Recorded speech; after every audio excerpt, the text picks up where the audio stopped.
Balitang puno ng sigla at gana. Hatid sa inyo ng buong husay at walang bahid na drama. Mula sa politika, negosyo at palakasan. Laging sariwa, walang bahid na kaba.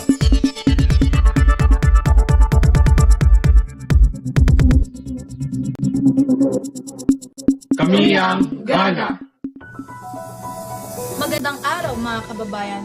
Tatalakayin natin ngayon ang isang mahalagang issue na may kinalaman sa pamilya Tulfo. Ayon sa ulat, tatalakayin ng First Division ng Commission on Elections o COMELEC ang petisyon na humihiling na madisqualify ang pamilya Tulfo mula sa mga nalalapit na halalan sa Mayo.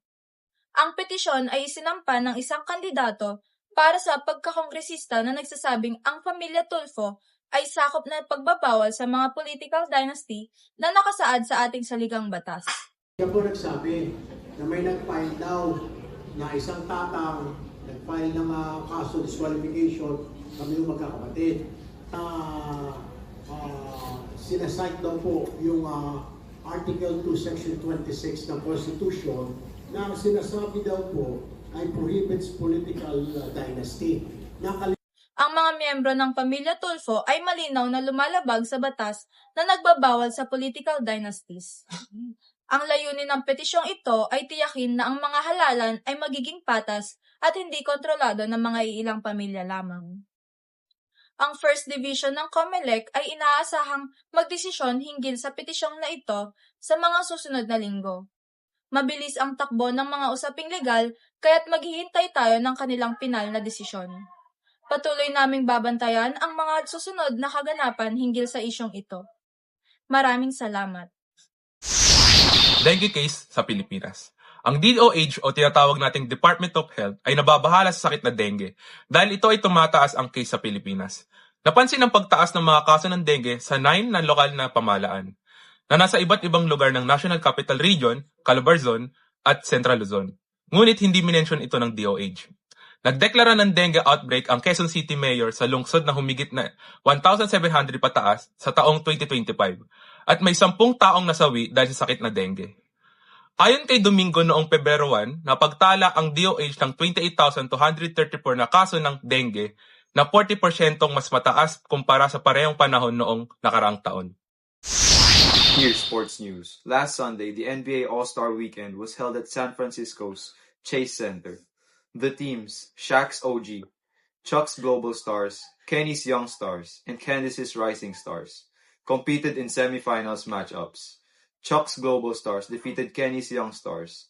The second semifinal saw Shaq's OGs overcoming Candace's Rising Stars from 42 to 35. In the final, Shaq's OGs, led by Stephen Curry and Jason Tatum, secured a 41 to 25 victory over Chuck's Global Stars. Curry, playing on his home court, was named the All-Star MVP after scoring 12 points, including a remarkable half-court shot. Notably, LeBron James missed the All-Star game for the first time in 21 years due to left ankle discomfort. Additionally, Mac McClung made history by winning his third consecutive slam dunk contest.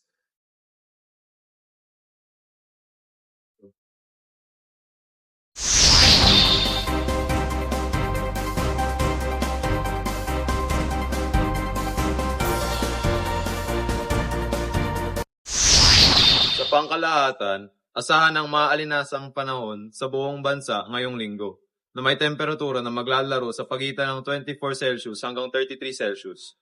Sa mga pangunahing lungsod tulad ng Metro Manila, Cebu at Davao, maaraw at mainit ang karamihan ng mga araw, lalo na sa Luzon at Visayas. Kaya ay pinapayo ang pag-inom ng sapat na tubig upang maiwasan ang dehydration. Para sa mga magbabiyahe o may outdoor activities, mainam na magdala kayo ng payong at proteksyon laban sa init. Patuloy na ini-monitor ang lagay ng panahon para sa anumang biglaang pagbabago. Para sa karagdagang detalye at real-time na updates, bisitahin ang Pag-asa o ang GMA Weather Center. Ang ulat na ito ay batay sa mga datos mula sa AccuWeather at Pag-asa.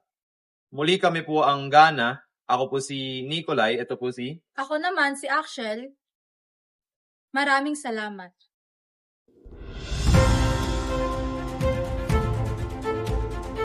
Ang lalaking ito ay doble-doble ang kamalasan na inabot at pinagkamalang snatcher. Kuha ng CCTV ng barangay na may isang tumatakbo na lalaki sa gilid ng bangketa na nadapa, tumama sa isang poste at napagkamalan pa siyang manduruko. Dahil siya ay tumakbo, ngunit pagtawid niya ay siya rin ay nabangga ng e-bike. Nakuha niya tuloy ang atensyon ng mga tao sa paligid dahil sa mga nangyari sa kanya. Hinuli siya ng mga pulis at inimbestiga na hindi pala siya mandurukot. Nagpanik lang pala siya dahil na-aksidente ang kinuha niyang motor sa kasama niya. Kala ng mga pulis na may problema siya sa pag-iisip. Nagbabalik bayan.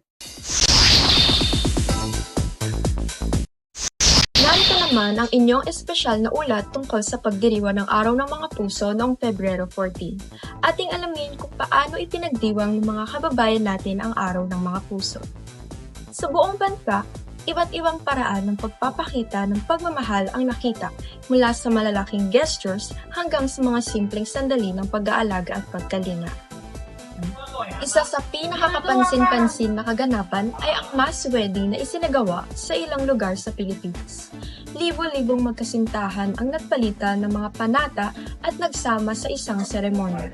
Ito ay bahagi ng programa ng gobyerno upang hikayatin ang pagpapahalaga sa pamilya at magbigay pagkakataon sa mga magkasintahan na formal na gawing legal ang kanilang relasyon. Lahat po ng mag-iisang dibdib ngayon ay meron pong kanya-kanyang istorya. Meron pong kanya-kanyang kwento. Meron pong kanya-kanyang panalangin sa araw na ito. Meron kanya-kanyang ninanais. At syempre, hindi mawawala ang mga makukulay na paputok. Ang 12th Philippine International Paramusical Competition ay sinagawa noong gabi ng Pebrero 14. Nagbigay ng kamanghamanghang mga fireworks display ng mga kalahok mula sa Pilipinas at Austria. At ito ay nagbigay saya sa mga magkasintahan at pamilya na naghinilay sa gabi ng Araw ng Mga Puso. At kung usapang bulaklak, hindi mawawala ang Dango sa Maynila. Kilala ang Dango bilang paboritong destinasyon ng mga nagmamahal na naghahanap ng mga pinakamagagandang bulaklak para sa kanilang mga minamahal. Ang mga tindahan sa Dango ay abala sa buong araw ng Pebrero 14 na nagsisilbing paboritong destinasyon para sa mga naglalakbay upang maghanap ng tamang bulaklak bilang simbolo ng kanilang pagmamahal. Habang lahat ng pagmamahal ay pinagdidiriwang, ang mga otoridad ay nagbigay babala laban sa mga online love scams na kalat sa panahon ng Araw ng Mga Puso. Pinayuhan ng publiko na mag-ingat sa mga peking relasyon na naglalayong manloko ng mga tao para sa pera. Makikita natin ang pagtutulungan ng Philippine authorities na naglunsad ng awareness campaign upang protektahan ng mga mamamayan laban sa mga online scammer.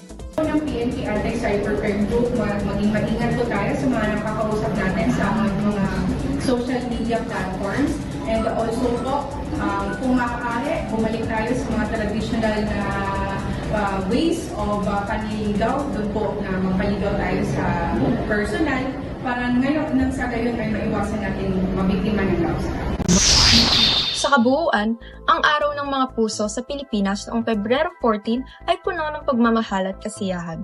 Mula sa mass weddings hanggang sa makukulay na pyrotechnic displays, ipinakita ng Pilipinas kung paano ipagdiwang ang pag-ibig sa pinakamagandang paraan. Yan ang lahat para sa ating espesyal na ulat ngayong araw. Ako si Alessandra Poblacion at mula sa lahat ng kasamahan namin sa Gana Patrol.